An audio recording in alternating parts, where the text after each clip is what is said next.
Dalam Owada Patimokkha, ada satu pernyataan yang diberikan oleh Sang Buddha. Kanti paramang tapo titika. Kesabaran untuk bertahan, kesabaran untuk menanggung, kanti titika. Dikatakan sebagai praktek tapa yang tertinggi. Sebagai praktek dhamma yang tertinggi. Tentu kita sebagai seorang Buddhis sudah sering mendengar kalimat ini. Karena setiap kali ada Magha Puja, syair ini pasti diulang. Tetapi sejauh mana kita telah memahami pernyataan Sang Buddha bahwa kesabaran adalah praktek dhamma yang tertinggi. Bahwa kesabaran adalah tapa yang tertinggi. Kenapa bukan praktek tapa lainnya? Kalau kita melihat istilah tapa, baik dalam bahasa Pali maupun dalam bahasa Indonesia, biasanya merupakan sebuah praktek atau laku yang berkaitan dengan fisik. Seperti contoh adalah ketika seseorang melakukan puasa, tidak makan berhari-hari. Atau kalau di dalam tradisi Jawa, ada tradisi yang melakukan praktek yang disebut mutih. Jadi hanya makan nasi putih dalam jangka waktu tertentu. Kenapa bukan praktek-praktek yang seperti ini yang dikatakan sebagai praktek tapa yang tertinggi? Sebagai praktek dhamma yang tertinggi. Kenapa kesabaran itulah yang dikatakan sebagai tapa yang tertinggi? Bapak, Ibu, Saudara-saudari sekalian, alasan kenapa kesabaran adalah tapa yang tertinggi karena jarang sekali manusia, jarang sekali makhluk yang melatih kesabaran. Sementara kesabaran adalah jalan yang membawa kepada pembebasan. Sementara kesabaran adalah jalan yang membawa seorang praktisi untuk terbebas dari tumimba lahir. Tetapi praktek kesabaran ini jarang dipraktikkan, jarang dilatih. Pada umumnya manusia, pada umumnya makhluk, begitu terbuai, begitu terlena oleh kesenangan indera. Dan terbuai dengan kesenangan indera, dimabukkan oleh kesenangan indera, bergembira, berbahagia dalam kesenangan indera, itu berlawanan dengan kesabaran. Dan ketika seseorang terbuai dengan kesenangan indera, itu juga merintangi seseorang untuk mencapai pembebasan, untuk bisa terbebas dari tumimba lahir. Oleh sebab itu, tidak lama setelah Sang Buddha mencapai pencerahan, beliau tidak berniat untuk membabarkan dhamma.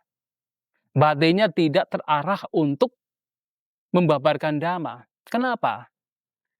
Karena selain dhamma itu begitu dalam, selain dhamma yang beliau realisasi begitu dalam, sulit dipahami, sulit direalisasi, sementara kebanyakan manusia bergembira, berbahagia, bersenang, dimabukkan oleh kesenangan indera.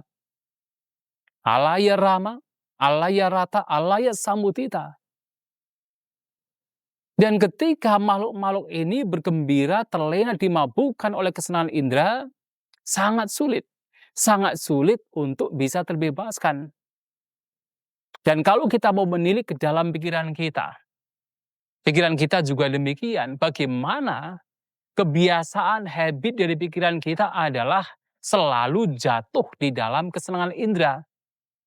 Dalam Dhammapada, Sang Buddha mengatakan yata kamanipatinang, bahwa salah satu habit, kebiasaan, watak dari pikiran manusia adalah yata kamanipatinang, selalu jatuh ke dalam apa yang disukai.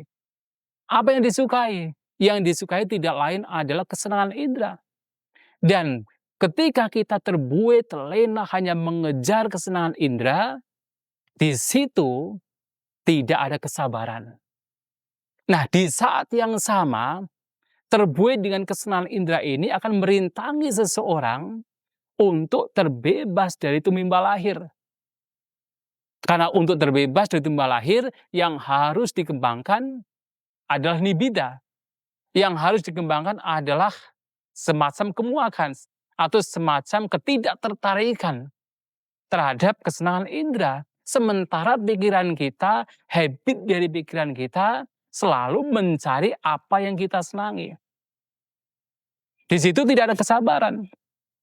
Oleh sebab itu, kesabaran, terutama mereka yang melatih kesabaran itu sangat jarang. Sementara melatih kesabaran inilah yang membawa kepada pencerahan, yang membawa kepada pembebasan. Coba lihat, Bodhisattva, kalau beliau tidak memiliki kesabaran, tidak memiliki kanti, sementara yang beliau hadapi berbagai macam rintangan, halangan, hambatan, berbagai macam kesalahan beliau harus hadapi, dan kalau beliau tidak memiliki kesabaran, maka mustahil bagi beliau untuk mencapai penerangan sempurna, untuk mencapai kebudayaan. Tetapi karena kesabaran itulah beliau berakhirnya mencapai kebudayaan. Dan ini juga berlaku pada siapapun. Siapapun yang ingin mencapai pencerahan, ingin terbebas dari duka, ingin terbebas dari tumimba lahir, kesabaran itu harus dimiliki. Lantas sekarang, bagaimana kita hendaknya mengembangkan kesabaran? Bagaimana kita hendaknya melatih kesabaran? Kesabaran harus dilatih dengan sati sampajanya. Harus dilatih dengan perhatian dan kebijaksanaan. Mengapa? Di dalam kesabaran, orientasi kesabaran adalah ke dalam. Sementara orientasi ketika kita memunculkan kotoran batin, apakah keserakahan, kebencian, ketidaktahuan, itu selalu keluar. Nah, untuk bisa senantiasa melihat ke dalam, kita harus memiliki perhatian. Pada saat kita berhubungan, berasosiasi dengan objek-objek luar, habit kita adalah ketika melihat objek yang menyenangkan, muncullah keserakahan. Demikian pula ketika mendengar suara yang merdu, muncullah kemelekatan. Mencium bebauan yang sesuai dengan selera kita, rasa makanan yang memang sesuai dengan keinginan kita, muncul kemelekatan, muncul keserakahan. Dan sementara ketika objek-objek indera kita yang bersentuhan dengan kita ternyata tidak sesuai dengan keinginan kita, tidak sesuai dengan selera kita, di situ muncullah kebencian. Ketika muncul keserakahan, di situ tidak ada kesabaran. Demikian pula ketika muncul kebencian, di situ tidak ada kesabaran.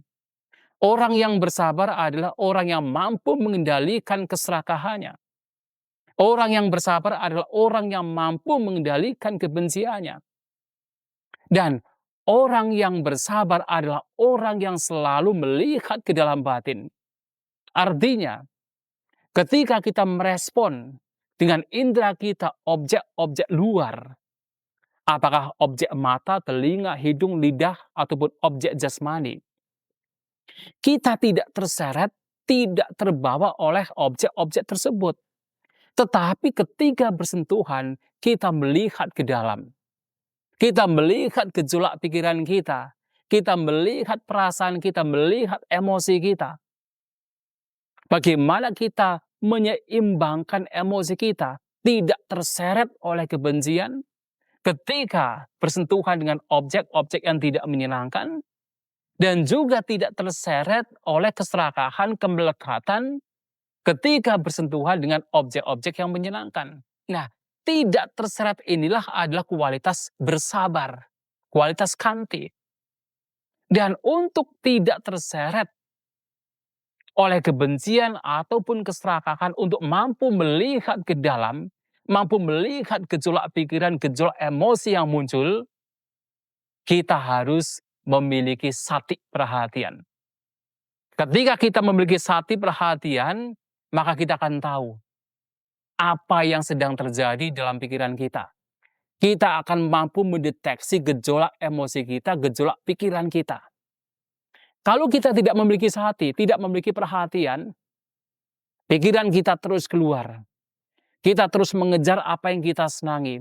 Kita menolak apa yang kita benci.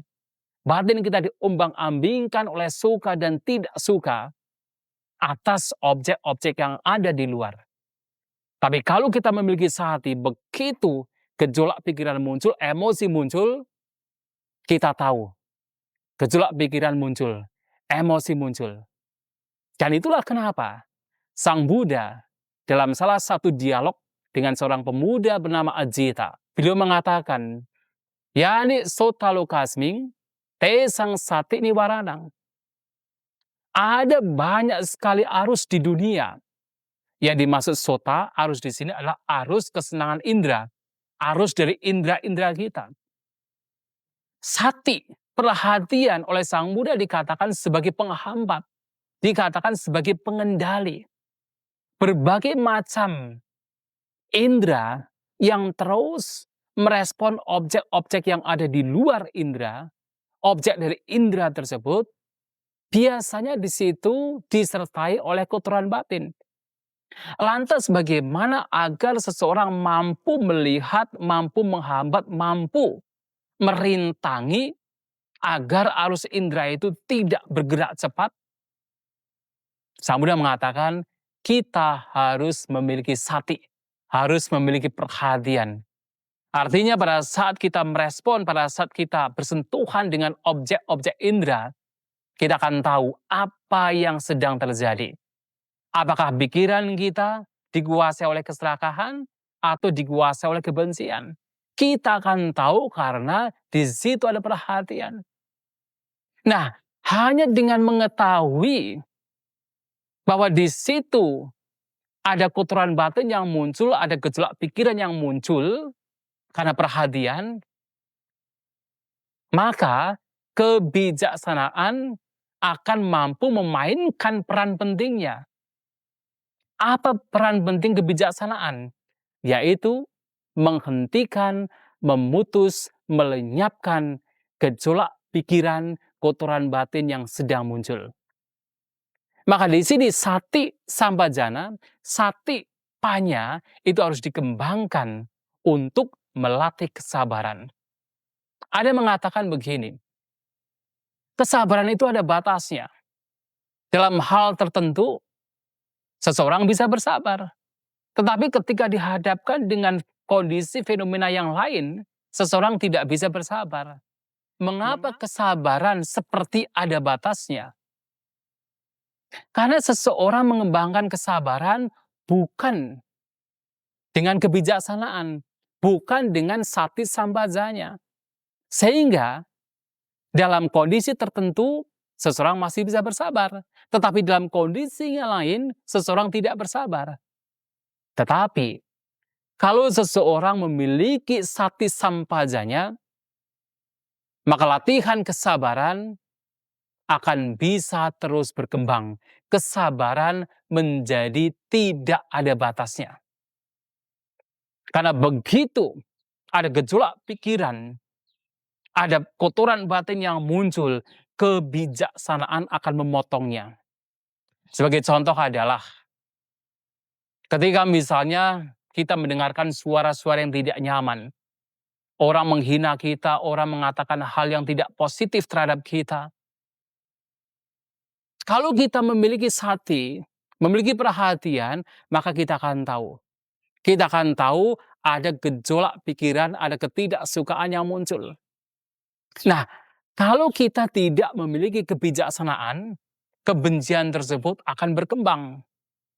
Tetapi, kalau kita memiliki kebijaksanaan, apapun itu, maka kebijaksanaan akan memotong kebencian, ketidaksukaan yang muncul.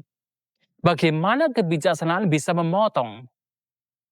Misalnya, pada saat kebencian muncul, ketidaksukaan muncul, ketika kita mendengarkan suara yang tidak nyaman, suara yang kasar, suara hinaan, celaan, kita bisa merenungkan. Bukankah Sang Buddha mengatakan segala sesuatu adalah tidak kekal? Apa yang sedang terjadi sekarang itu tidak akan selamanya berlanjut. Melihat ketidakkekalan, kebencian lenyap. Atau misalnya, kita merenungkan, bukankah Sang Buddha mengatakan bahwa ketika kita mendapatkan kebencian, mendapatkan suara-suara yang tidak nyaman, mendapatkan celaan hinaan, kita bisa menjadikan celaan hinaan tersebut sebagai guru kita untuk melihat sejauh mana kesabaran kita. Nah, menjadikan celaan hinaan sebagai guru atas dasar pemahaman, atas dasar kebijaksanaan, maka kebencian pun bisa lenyap. Itulah kebijaksanaan. Ketika kita memiliki kebijaksanaan, maka kesabaran kita akan terus berkembang, tidak ada batasnya. Oleh sebab itu, dalam kita melatih kesabaran yang penting sekali dalam hidup kita, tidak hanya sebenarnya berfungsi untuk menjadi penyokong bagi kita dalam upaya untuk membebaskan kita dari tumbal lahir, tetapi juga untuk menjadi syarat agar kita hidup damai, hidup bahagia dalam kehidupan duniawi, maka kita harus mengembangkan kesabaran dengan sati dan juga dengan sampajanya, dengan perhatian dan juga kebijaksanaan. Itulah Bapak Ibu, saudara-saudari sekalian, mengapa kita harus mengembangkan kesabaran, karena kesabaran menjadi kunci bagi seorang praktisi Dhamma dalam upaya untuk membebaskan diri mereka dari penderitaan, dari kotoran batin, dari tumbal lahir, dan kesabaran tersebut harus dikembangkan dengan disertai oleh sati dan juga sampajanya.